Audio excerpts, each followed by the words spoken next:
All right, it's Tuesday night again, and you got me back, got me back.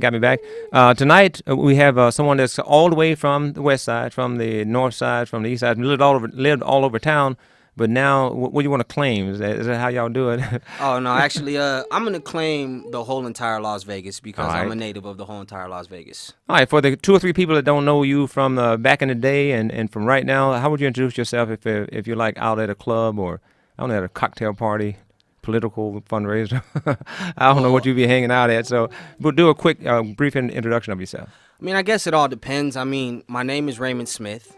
My stage name, I guess you could say, is Scholar P. Smith. So it depends on if you know me personally or if you know me as an artist. Call Right. me what you want. All right, all right, all right. So the reason we got you here tonight is that you're kind of breaking away or breaking out or getting ready to go ahead and take the music, I guess, side of you to another level. And so we're going to introduce that part of you tonight. Let's do this. Go back to when you first started music and what caused you to be involved in it. What can you give us a little background? Say why you? All right. Honestly, the reason I started doing music is probably the same typical reason everybody else starts doing music. You know, I wanted out of the environment I was in. I want to improve my situation. You know, things like that. But over time, I really developed a love and a passion for the art of music, not Right, just the results of what comes with the reason why everybody wants to do it. right, right, right. So, yeah. Now, one of the things that I do, and as professionals on here, is I think a person's hobby has a lot to do with developing them. And so sometimes a hobby has nothing to do with your profession. And you, as a professional musician, what are some of your talents? What are some of the things you do? And then we're going to roll into answering this question and say, what are your hobbies? So, what are your talents? What are you bringing to the table? As far as a musician, Yeah. I mean, as far as a musician, I put in a lot of work and it definitely shows. I mean, I would consider myself more of a lyrical type of individual to where I present songs that are actually going to make people challenge themselves. Like you say you love hip hop, you say you love punchlines, metaphors, whatnot. I'm definitely going to make you use your mind. Okay. Let's pause here then. We'll play it back and see whether.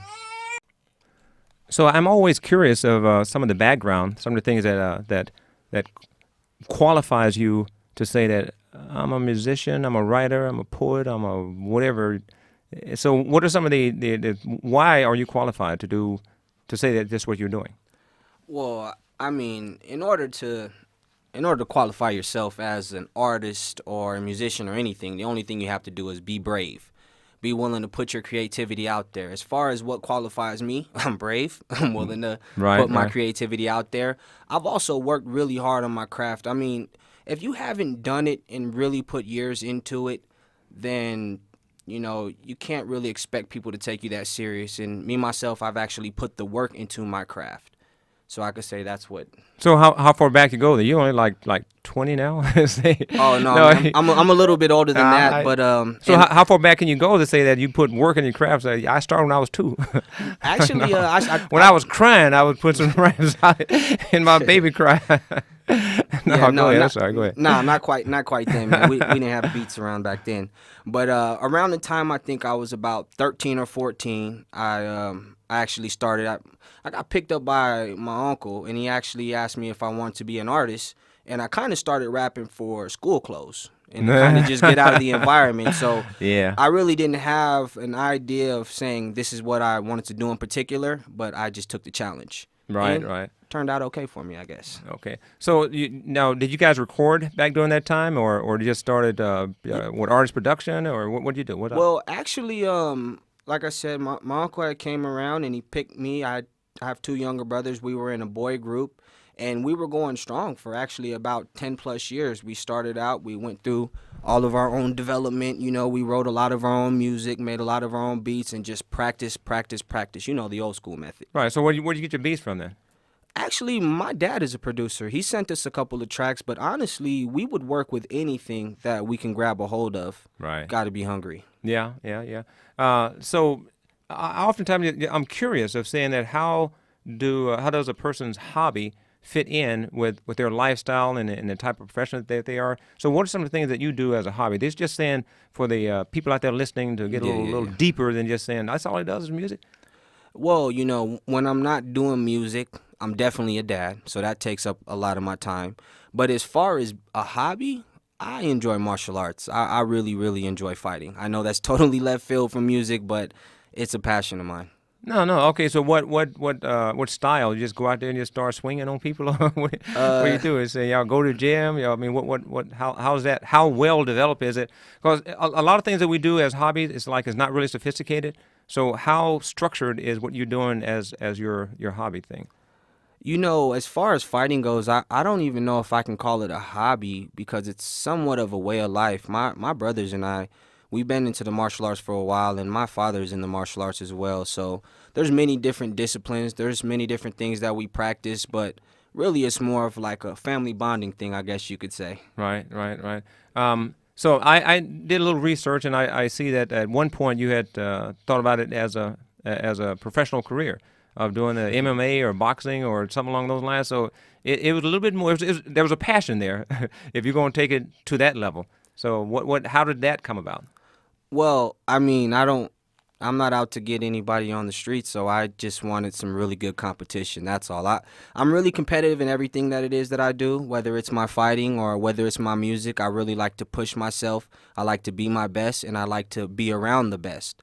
So at that time with my fighting, I wanted to compete. I wanted to become involved because I just want to fight people that were doing a little bit more serious, I guess. So you were doing that by going to the park. You were like going to in your bedroom or going. You I mean, know, I'm just trying to figure out, say, how deep were you No, no, involved no. in this thing? It's all good. Actually, fighting is in my blood. I'm part Irish, and it's just in my blood. But I actually toured around a lot of the different gyms in Las Vegas, Okay, and okay. I got beat up. I beat some people up. I just went through the motions and got my experience. So I learned hands on. Okay, okay. I'm just curious. I didn't know. In case you're just joining me, we have Raymond Charles Smith. He's a local artist, producer, writer, and we're going to try to get to know him a little bit better. You're listening to The Professional Next Door. I'm your host, Jerry R. Smith, 91.5 The Source. And Ray Charles was telling us about his boxing experiences and a little bit about growing up in the music family and doing some music stuff. So now, what are you doing? I mean, how long ago? And say, how was that structured? You say you and your brothers were doing something as a boy band. So when did you decide to go solo? How that transition come about? Oh, it was a few long, hard years after actually being in a group. I decided to go solo. My brothers are actually a little bit younger than me, so they just kind of outgrew it. Hmm. And I still remain consistent with it, so I just kept on going. I didn't stop because I don't know how to stop. Okay, so let's go back to those formative years. How did that develop? So then you and your brothers get together, put a rap together, then go on the street corners or go down Las Vegas Strip. Or what do you guys do to say? I'm trying to figure out or let the audience know your how you developed into going to decide to go solos. So go back and take us back a little bit to that. Alrighty, so a little bit more than a few years back, I was in a group with my brothers, and actually, my family comes from a long line of entertainers. I have a few entertainers in my family, and we actually sat down and decided that we wanted to do it, and we really had like I guess you could say like a Joe Jackson type of instructor, Right. and we just had to buckle down and follow the formula.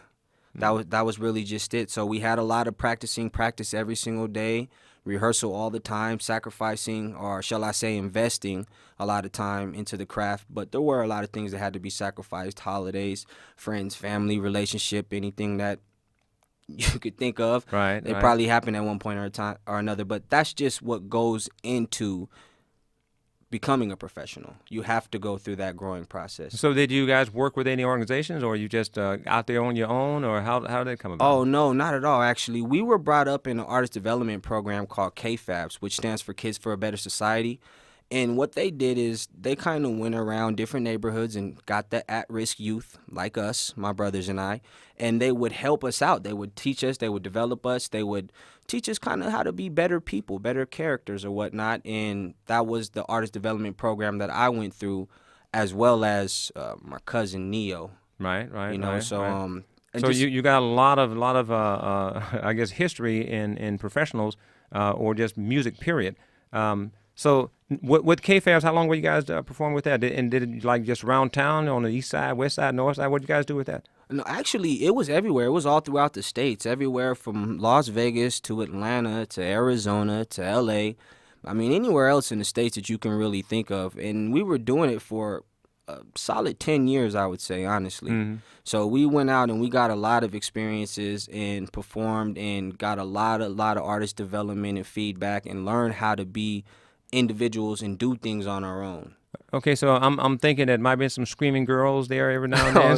So Yeah, take us yeah, back man. to one of those times, like you guys Oh, chased or whatever. I don't know. I mean, well, at the time, my manager, she had dreads, and my brothers and I, we were on stage performing, and we used to have challenges. Hey, who can make the girl faint, or just being competitive boys. Yeah, that Yeah. tight. Yeah, I Okay. mean, we like to think we was. So actually, at one time, my manager, she got a dread pulled out of her hair by one of the little girls chasing after us, and that was actually a pretty funny experience. So y'all teenagers and saying, okay, this is what we do. Just have fun with it. Oh yeah, definitely, man, definitely. But I mean, to be honest, it appeared that way on stage, but what people never really seen was the hours and hours of practice that actually went into developing the act. All right. So did you guys record, release anything? Yes, of course we did. We recorded and we released the album. I mean, when it comes to recording, I couldn't put an exact number as far as how many songs we've recorded or how many artists we've worked with because I never really stopped. Right. So I couldn't give you a particular number, but as far as songs, I would gauge maybe around 100 songs. As far as collaborations, I don't even want to put a number because I don't want to leave Right. anybody out, Right, right. So, So the writing part, when did that start? You like came into the game as a writer, or how did that develop? well, as I said, I like challenges. And when I first started off, I was challenged. So they said, "Hey, write this song," or "Can you write this song?" And I said, "Of course I can," because I wrote a little bit of poetry here and there, but nothing too serious. But I guess I just had a natural talent for it, and I didn't have no choice but to continue to pursue it because I had a really strict camp that I was working with. So allowed me to, they helped me in developing that skill, I guess you could say. So the first few songs is like you had people writing those songs for you and your brothers, and then I mean the collaboration. I'm trying to figure out, say, when did you start like saying I'm good enough now or whatever to start branch off into being a solo artist? How much training or experience did you have with your brothers act to how did that transition into you writing for some of the songs you Oh guys yeah. released? No, I've always had the confidence. I pretty much wrote for myself the whole time. Okay. Of course, anybody who's ever done any type of writing, you know that there are always different people involved that help and polish you and develop you. But from day one, I've been hands on in everything that I've. So how would a writing session go? So you can go back any period when you were with your brothers. Then we're going to roll into your solo part. But going back with your brothers, how did a writing session go? And this what I'm doing here is as people that are listening, they might want to kind of maybe practice or put some of this stuff in practice that you said that you guys did. So how did a session go that with you and your brothers writing? Well, here's the thing. We wrote all the time everywhere. So it wasn't necessarily always a writing session. We wrote on the road. We wrote on the way to shows. We wrote on the way to the studio. So it wasn't necessarily a particular session. As far as the process on how to write a song, Yeah. I would say what you have to do is learn how not to think. It's weird. A lot of people think that there's so much that goes into a song, but a lot of times you can just listen to a beat or just listen to your heart and really listen to what your heart's telling you and feel what your heart's telling you. And the more that you polish how it comes out, the better, I guess, people will receive it. Now, everything you just said, I've tried and I failed. So it's got to be. Well, you it's gotta be something- you didn't follow the first step, man. You're not supposed to think about it. Oh, okay. My old self is like I'm old school. I was trained to do it this way. 30 years military and law enforcement is like I gotta go by the numbers. Gotta fill in that way. So I'm thinking back to I followed you guys' careers and listened to some of the songs in the early period. And we're just curious of saying that when you get a beat or you just beat on the table for a beat and then you guys write you write the entire song or each one write their own part or how do you come up with the title? It's deeper than what you just said. So I'm trying to, Yeah, definitely. No, we do it all. You know, sometimes I would write everybody's music, and sometimes people would write their own music. Sometimes I would write my own music. Sometimes people would assist me on writing my music or maybe change a couple of pieces. Like, really, when you're making art, it's more of like a feeling than an instruction manual, I guess. You just Yeah, go with okay. the flow, you go with what feels right, and you kind of do it that way. So I have done everything. I couldn't really limit it down. Right, right, right. In case you're just joining me, you're listening to The Professional Next Door. I'm your host, Jerry R. Perrier Smith, 91.5 The Source. And we have Ray Charles Smith getting ready to tell us on the other side of this break, right here we're getting ready to take, of what it takes to transition into a writer. So we're going to take a quick break and be back in just a few seconds. In case you're just joining me, we have Ray Charles Smith. He's a local writer, producer, our recording artist, performer, ladies man, used to be. But he's going to go ahead and tell us of transitioning from a boy band with he and his brothers who have been rapping, releasing songs for a long time, and now he's transitioning into a solo artist. So Ray Charles, I mean, it's like the Ray Charles, like I your know, real right? name, Ray Charles Smith. So Ray Charles, go ahead and tell us how you transitioned from the band into the solo part. Well, you know, it wasn't necessarily a transition as far as my actions, but it was at the same time. I mean, I was in a group, and of course, we had a lot of different things that went into it, but I've always been somebody who expresses what's on my heart and expresses what's on my mind for the most part.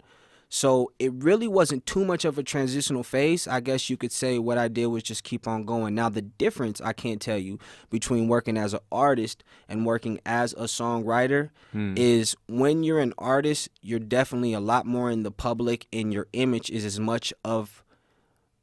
as much a part of your Right, show and your image and everything as your actual product is. right. So I would say that that's the difference. When I transitioned into being a songwriter, it was a thoughtless action. It was more like, these are life's experiences. These are coming to me. Allow me to translate these into songs. And then people kind of gave me the title of songwriter. I was just doing what I love to do. So how often do you write? Now, what I'm looking at is saying, when a person is a part of a group, then to transition and go solo, like Michael Jackson, Lionel Richie, and a few other people that were part of groups, and to decide to do the solo project, like of recent, they had the Jonas kid who has gone solo. What went into making that decision, or how did that come about? Just the solo part. I mean, they went in different directions, and I kept on going straight. Oh, okay. You know, so I just didn't stop. That's all. I feel like the only way to really lose is to quit, and I won't quit, so I won't lose. So I kept on going. So whatever it is that I evolve into next, or whatever it is that comes next, I'll be happy to take the challenge. Yeah, okay. All right, so I'm going to put you on the spot and see, can you do something that seems like it's off the top of your head, like freestyle right now, just to show folks that, I mean, don't take up the whole show, but just go ahead and wherever you want to go with it. You know, I can do something honestly, but I'm going to be honest because I'm an honest individual. This isn't a freestyle, but it is something that I was thinking about that I wanted to drop on you guys because it's actual knowledge. One more Yeah, go ahead. little quick thing before I start flowing for you guys. One of the things that actually made me transition, to get back to the songwriter point, from Right. being an artist to a songwriter, is I felt like a lot of the music and the genres that I listened to, they were kind of empty and didn't really have a message. And I wasn't into following the limelight.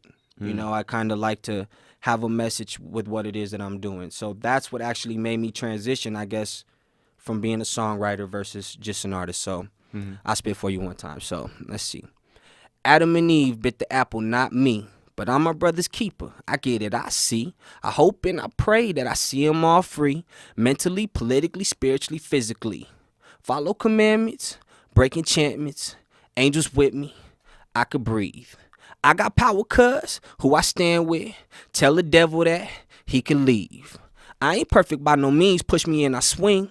But I kneel before the king, waking from my dream. And I rise through the water all clean. Can't comprehend what happens next, but it seems there's a war going on with these godlike beings. But the Father's over all that he deems no schemes. Soon as I pledge to do good, I'm tempted more often than not. It ends in repentance. Okay, so now I'm listening to that, and that's kind of remind me of Kanye West, and saying, was it gospel or was it rap gospel? Was it how? So do this first. what are some of the areas that you like or enjoy most writing in? With secular, is it hip hop, or is it You R and know, B? honestly, What do I you feel enjoy like most? the world does that to you. They kind of put you in a category. I think everybody, even if you have a job and you go to work five days out the week, you still go to church on Sunday. So I don't think that it necessarily puts you in a category. I think that's more of a part of who you are as a whole. So you may hear me speaking about God. You may hear me speaking about being a father. You may hear me promoting your product if I agree with it. It's it's just how it So goes. that song just now, what was the inspiration for that one? Honestly, Yeah. okay, If you so said on the air, it's a yeah, family show. right, right, So, right. keeping with that. No, honestly, man, I got to a point in my life to where I ended up in a situation Uh, to where it gave me a lot of time to think. So anybody that can read between the lines, they probably know what I'm talking about. And when that happened, it actually inspired me to kind of focus more so on the positive things and look at the bigger picture as far as everything that's going on in the world. And that's how I was feeling, and that's how it came out. okay, okay.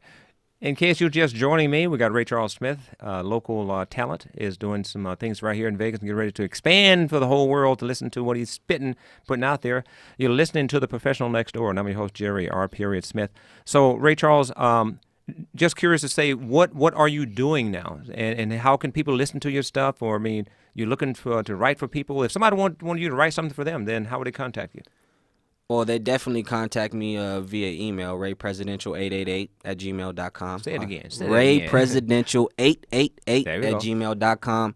Contact me if you need to. Okay, now when someone's saying that, okay, I'm a country western artist, or I want something in that genre, or have you done something there, or are you saying that ain't much of a stretch? I can do some Taylor Swift kind of thing, or Oh yes, yes, yes. No, I'm definitely versatile, and I've also worked with a lot of different type of artists. So I can give you a country western song, but it would definitely have my spin on it. right, You know, I can give you whatever type of music it is that you would like, but it definitely would have my spin on it. But then that would be up to the artist individually if they want to take it and put their flavor on it. right. So I wouldn't limit myself and say really that there's anything that I can't do or that I haven't do, because I've kind of dabbled in a lot of Right. different things. So I'm thinking that if we just say narrow it down to, if you've only done 10 songs, then what would be what genre would most of those songs fall into? You know, I kind of feel a little unique, so I would say my own genre. But Yeah. Yeah, I'm trying to figure out. No. What I'm suggesting is that, is it R&B, hip hop, is it gospel, or what do you say most of the songs? If you've done, and I know you've done more than 10, but you're saying out of the 10, 5 songs hip hop and 3 is R&B, and other 2 or just trying to get an idea there. What do you write most? What do you find yourself doing most of? you know, at heart, I honestly consider myself a lyricist, so that's what I write the most of is lyrics. Okay, then do it this way. What's the genre of the beats that you tend to select? Man, I like everything. It's so funny. I know I can do R&B records. I could do country western records. Shall I say I have done R&B records, country westerns records as well. I've done rap records. Me personally, I prefer to be lyrical, metaphorical, challenge you, really make you think. But I also have done radio records as well. Right. So if you were to sum me up 10 songs, I would say hip hop, rap, R&B. I guess you can throw gospel in there if you like to. Because Now I'm going to cheat too. I've heard a couple of gospel songs. I really like those songs. So it's like the hip hop gospel. I mean, I'm saying I'm really into that. I know I like those. So but I've heard some of the other stuff before coming on as well. And I guess just the ones that you provided me to listen to, they were more in the they say the hip hop area. Though there was one really good one that I liked, tonight's song that seemed to me to be a pop song, R&B pop kind of thing. So it's that if I had to put them into categories, not saying that that's all that you can do, but we're just curious as to what you do most, what you seem to do most. Now, you had also mentioned that you were working on a book titled Rap IQ or something like that. How? Oh yeah, and definitely. Give me a couple of steps to say I can use to practice. Step one, I do. All right, check No, check this out. No, strike no, that. no, yeah. Edit that out. Yeah, it's a family show. Yeah, check I don't this do out. that stuff. But go ahead. Yeah. So no, actually I'm turning a lot of my lyrics into a book that I call Rap IQ.